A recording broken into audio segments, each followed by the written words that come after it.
In this video, you are going to see how to make an automation for the battery, specifically to turn on battery saver when it reaches to a certain percentage in iPhones.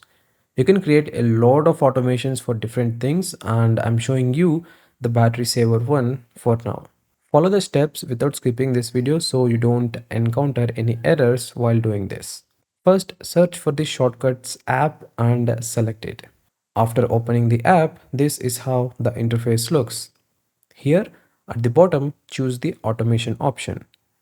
Since I didn't create any automation here, that is why it is showing new automation. So I'm clicking on it.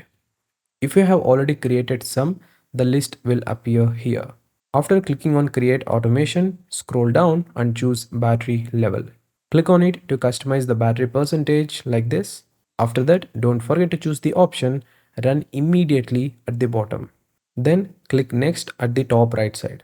This window will be shown after that. Now in the search bar, type low power mode.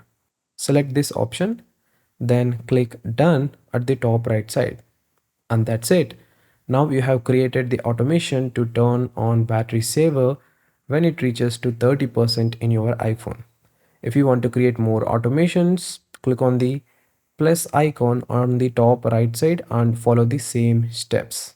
If you want to delete any automation that you created, just swipe from right to left. You will see the delete option, click on it and it's going to be removed.